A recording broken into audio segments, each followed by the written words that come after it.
Muito bom dia, seja bem-vindo ao nosso Reflexão em Vida dessa sexta-feira. Estamos finalizando mais uma semana e nós louvamos a Deus pela oportunidade de estarmos aqui mais uma vez para compartilhar a poderosa e preciosa Palavra de Deus. Essa palavra que é viva e eficaz e mais cortante do que qualquer espada de dois gumes, capaz de penetrar a divisão entre alma e espírito, juntas e medulas, e discernir os pensamentos e intenções do coração. Seja muito bem-vindo, você que está aqui pela primeira vez. Esse programa vai ao ar de segunda a sexta-feira, 6h30 da manhã, trazendo sempre uma mensagem de fé e esperança para o seu coração. Por isso, eu lhe sugiro a se inscrever aqui no nosso canal, ativar o sininho das notificações para que você possa acompanhar os nossos conteúdos e receber sempre uma mensagem do trono de Deus para o seu coração. Se você já é inscrito, continue conosco, é sempre muito bom ter você em nossa casa. E eu quero também pedir a você que está nos assistindo nesse momento que você compartilhe esse vídeo aí nas suas redes sociais para que nós possamos alcançar ainda mais pessoas com essa mensagem de fé e esperança. E nessa sexta-feira nós estamos gratos, não é? Por mais uma semana que Deus nos concedeu, pelo cuidado de Deus, pela provisão, pelas bênçãos de Deus sobre a nossa vida. E hoje nós vamos refletir no Salmo de número 75. É um salmo em que apresenta Deus como juiz e é um salmo que fala de gratidão ao Senhor. Salmo de número 75. Veja o que é que diz a palavra do Senhor. Graças te rendemos, ó Deus, graças te rendemos e invocamos o teu nome e declaramos as tuas maravilhas. Pois disseste, quando chegar o tempo determinado, julgarei com retidão. Ainda que tremam a terra e todos os seus moradores, eu firmarei as suas colunas. Digo aos soberbos que não sejam arrogantes e aos ímpios que não fiquem de nariz empinado. Não levantem orgulhosamente o seu nariz, nem falem com insolência. Porque não é do Oriente, não é do Ocidente, nem do deserto que vem o auxílio. Deus é o juiz. A um ele humilha, a outro ele exalta. Porque na mão do Senhor há um cálice cujo vinho espumeja, cheio de mistura. Dele dá a beber.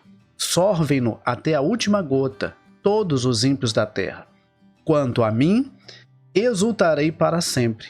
Cantarei louvores ao Deus de Jacó.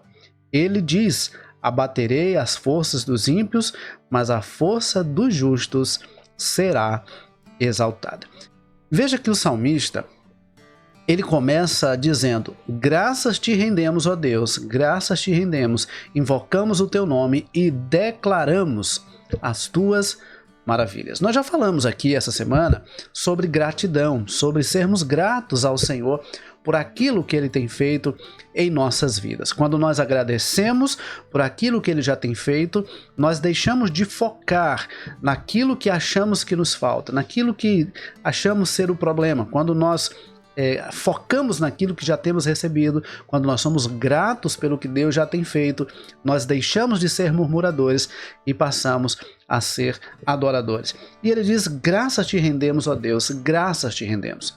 Veja que ele repete essa expressão, mostrando exatamente a importância de rendermos graças ao Senhor, a importância de reconhecer os feitos do Senhor, a importância de reconhecer a ação de Deus, o agir de Deus em nossa vida.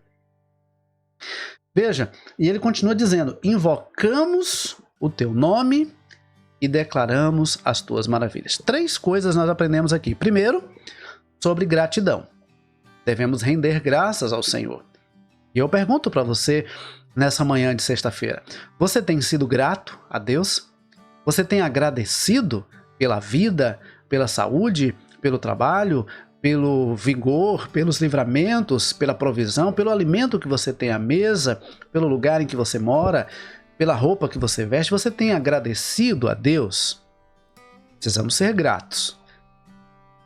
Via de regra, nós também esperamos que quando fazemos algo por alguém, a pessoa pelo menos nos agradeça. E quando a pessoa não agradece, a gente fica com aquele sentimento que aquela pessoa foi ingrata conosco. Agora imagina, diante de tudo quanto Deus tem feito na nossa vida, se a gente não agradece. Nós vamos ser ingratos. Aquele que não agradece pelo que tem recebido, naturalmente se torna ingrato. E ingrato é aquele que acha que o que fez por obrigação. Como se Deus tivesse a obrigação de nos abençoar.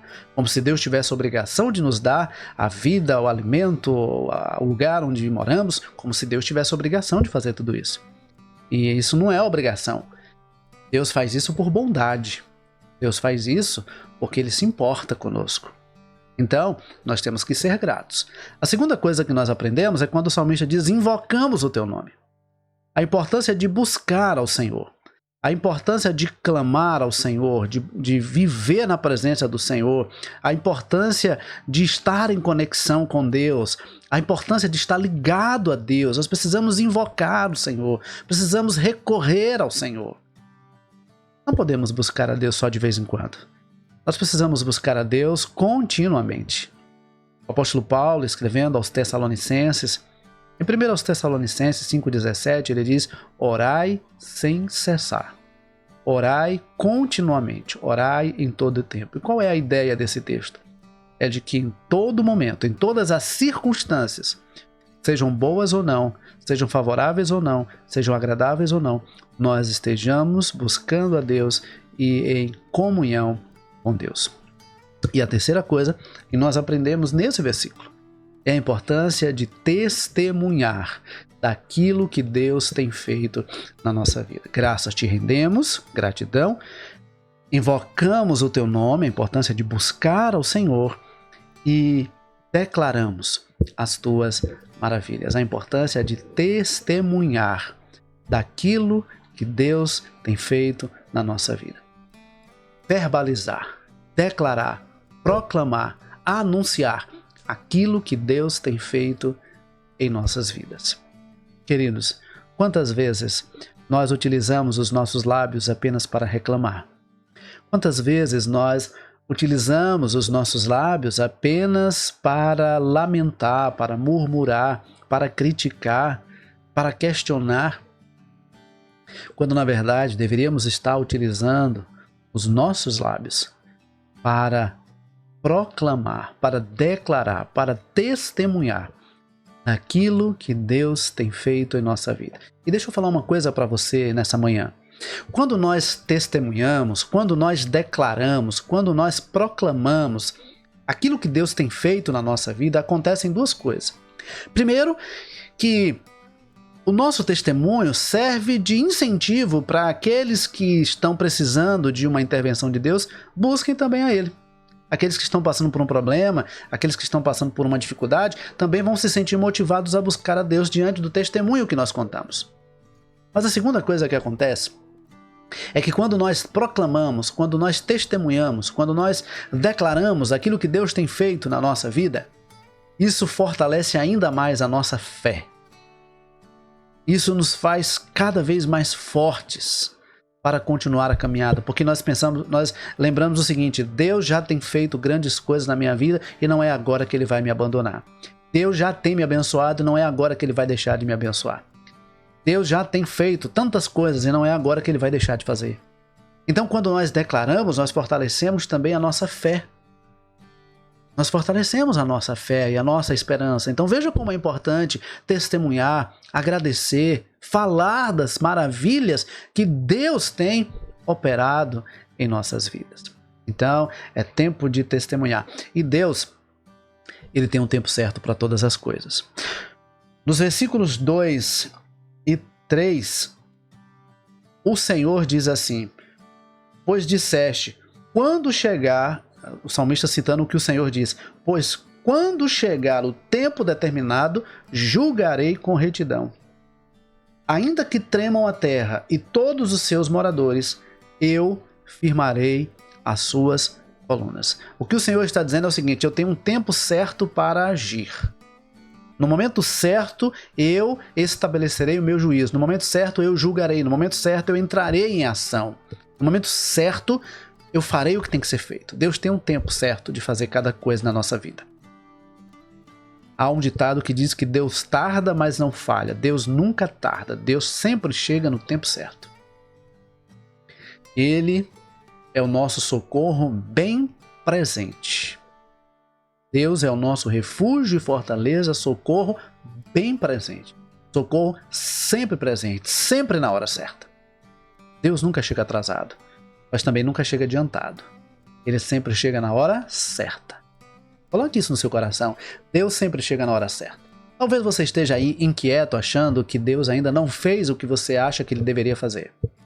Se Deus ainda não fez o que você acha que ele deveria fazer, ou é porque não é a vontade dele, ou é porque ainda não está no tempo certo. Porque no tempo certo, Deus faz o que precisa ser feito. Deus sempre sabe o que faz, quando faz e como faz. Guarde essa verdade no seu coração. Deus sempre sabe o que faz, quando faz e como faz. A gente não precisa ficar inquieto. A gente também não precisa querer ensinar Deus sobre como ele deve agir ou quando ele deve agir. Ele sabe de todas as coisas. Ele conhece todas as coisas. E não é agora que ele vai deixar de fazer o que precisa ser feito. Portanto, guarde seu coração no Senhor. Ele tem um tempo certo para todas as coisas. Em Eclesiastes capítulo 3, diz que há um tempo certo para cada propósito debaixo dos céus. Há um tempo certo para cada coisa. Nada antes, nada depois. Tudo no tempo de Deus é perfeito. E aí ele diz que no tempo determinado ele julgará com retidão. Ainda que tremam a terra e os seus moradores, eu firmarei as suas colunas. O que o Senhor está dizendo, em outras palavras, é: ainda que tudo se desestabilize, eu continuo sendo a base de todas as coisas. Eu continuo sendo o firme alicerce de todas as coisas. Eu continuo sendo a rocha, a base de todas as coisas, onde tudo deve estar firmado. Nada foge do controle de Deus. É por isso que nós devemos alicerçar a nossa fé, a nossa vida e a nossa esperança no Senhor. Não nas coisas, não nas pessoas, não nas circunstâncias, mas no Senhor. Nossa fé, a nossa esperança, a nossa confiança devem estar depositados no Senhor, o Senhor Deus, forte e poderoso, o Senhor Todo-Poderoso. No versículo 6, o salmista diz: não é do Oriente, não é do Ocidente, nem do deserto que vem o auxílio. E eu citei ontem o Salmo 121, quando o salmista diz: eleva os meus olhos para os montes, de onde virá o meu socorro? E ele responde: o meu socorro vem do Senhor, e não é qualquer Senhor, vem do Senhor que fez os céus e a terra. O Senhor criador e sustentador de todas as coisas. É dele que vem o nosso auxílio, é dele que vem o nosso socorro, é dele que vem a resposta que você precisa. Por isso, você não precisa ficar inquieto, você não precisa ficar preocupado, se você sabe que Deus está no controle da sua vida, se você sabe que Deus está no controle da sua história, você pode descansar o seu coração nessa certeza. Deus sabe o tempo certo de agir, e no tempo certo Ele agirá, porque Ele está cuidando de você, Ele está no controle da sua vida. Ele sabe o que faz, quando faz e como faz. Versículo 7 ele diz: Deus é o juiz, a um ele humilha, a outro ele exalta. Deus é o justo juiz. Talvez você tenha se sentido humilhado, injustiçado, talvez você tenha se sentido preterido em alguma situação, mas Deus é o justo juiz. Deus é o justo juiz. Coloque a sua causa nas mãos do Senhor. Eu vi outro dia uma frase interessante do pastor Rafael Abdala, que ele dizia o seguinte: quando você se defende, mas quando você entrega a sua causa ao Senhor, Ele te defende. Entregue a sua causa ao Senhor. Coloque diante de Deus esse sentimento de injustiça, essa situação que você está vivendo, que talvez você esteja sendo vítima de alguém ou vítima de uma situação ou de uma circunstância. Coloque nas mãos do Senhor. Porque Ele é o justo juiz, Ele sabe o que faz. E com certeza, Ele fará justiça por você. E ele finaliza dizendo, versículos 9 e 10, quanto a mim, exultarei para sempre, cantarei louvores ao Deus de Jacó. Ele diz, abaterei as forças dos ímpios, mas a força do justo será exaltada. Novamente, no versículo 10, ele reforça a justiça e a retidão do Senhor. E no versículo 9, ele diz, quanto a mim, exultarei para sempre. A ideia é de que ele continuamente seja grato, continuamente ele exalte, continuamente ele adore, continuamente ele reconheça a grandeza de Deus. E isso aqui é uma lição para nós também.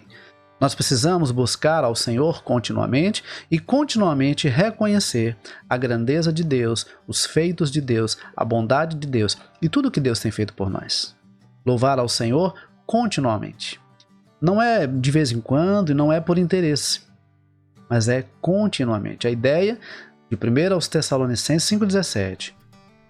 Orai em todo o tempo. Busquem ao Senhor em toda e qualquer circunstância. E aqui ele diz, exultarei para sempre. Ou seja, farei a vontade do Senhor, glorificarei ao Senhor, exaltarei ao Senhor em todo o tempo. E ele diz ainda, cantarei louvores ao Deus de Jacó. E isso é importante, essa expressão ela é muito importante para a nossa compreensão, porque quando ele diz exultarei ao Deus de Jacó, não é que ele estava falando de um Deus distante a quem ele não conhecia, pelo contrário, ele está falando de um Deus que é Senhor do tempo e da história, um Deus que é eterno, um Deus que age de geração em geração, um Deus que age de geração em geração, porque no versículo 1, ele diz, graças te rendemos, ó Deus, graças te rendemos, invocamos o teu nome e declaramos as tuas maravilhas. Aqui ele está falando de relacionamento, olha, gratidão, invocação e proclamação, testemunho. Ele está buscando a Deus, ele está conhecendo a Deus, ele está falando sobre Deus. Ele tem um relacionamento com Deus. Então, quando ele diz, invocamos o teu nome, o relacionamento pessoal com Deus. Ele não está falando apenas de um Deus de Abraão, de Isaac, de Jacó, um Deus que agiu no passado. Ele está falando do Deus que age hoje, do Deus que está cuidando de nós hoje, o Deus que está conosco hoje. Por isso nós o invocamos, por isso nós o exaltamos, por isso nós o glorificamos, por isso nós agradecemos, nós rendemos a Ele a nossa gratidão, nosso louvor, a nossa adoração, porque Ele está hoje cuidando de nós. Mas quando chega lá no final e Ele diz, cantarei louvores ao Deus de Jacó, Ele está dizendo, cantarei louvores ao Deus que age de geração em geração. Não é um Deus que foi criado agora, não é um Deus que surgiu ontem, é um Deus que age de geração em geração, porque Ele é o Deus eterno. E é a esse Deus que nós devemos render a nossa gratidão, a nossa adoração. É a esse Deus que nós devemos dedicar a nossa vida. E hoje você possa reconhecer os feitos do Senhor, proclamar as maravilhas que Ele tem operado na sua vida e que você possa buscá-lo de todo o seu coração, render a Ele a sua vida e fazer em todo momento a vontade dele. Que Deus nos abençoe. E hoje é dia de orar. Hoje é sexta-feira, o dia que nós oramos aqui também no nosso programa, mas eu creio que todos os dias aí na sua casa você tem buscado ao Senhor, você tem orado ao Senhor, você tem falado com o Senhor. Vamos orar? Pai querido, muito obrigado por mais essa semana que se passou. Obrigado por todos os teus feitos, por todo o teu cuidado, por toda a tua provisão, por todos os teus livramentos, por todas as bênçãos que o Senhor tem derramado sobre nós. Obrigado, sobretudo, pela bênção da salvação. Obrigado, sobretudo, pela tua presença em nossas vidas e pelo teu grande amor para conosco. Pai querido, nós queremos apenas agradecer ao Senhor. Agradecer por quem tu és e por tudo quanto o Senhor tem feito em nossas vidas. Oramos agradecidos ao Senhor por essas e tantas outras bênçãos, em nome de Jesus. Amém. Queridos, que Deus nos abençoe, que Deus nos conceda um ótimo final de semana. Se Deus permitir, segunda-feira, 6h30 da manhã, nós estaremos aqui de novo. Mas não esquece de compartilhar esse vídeo. Se você ainda não compartilhou, compartilhe. Se essa palavra falou ao seu coração, compartilhe com o maior número de pessoas que você puder. Existe alguém e pode estar precisando ouvir o que você ouviu nessa manhã. Quando você compartilha, você abençoa a vida de outras pessoas, tá bom? Então compartilhe esse vídeo com o maior número de pessoas que você puder. Se inscreva caso você ainda não se inscreveu e não esqueça de curtir esse vídeo para que o YouTube possa entender o quanto ele é relevante, tá bom? Deus abençoe, forte abraço para você, um forte abraço para sua família e até segunda-feira, se Deus quiser.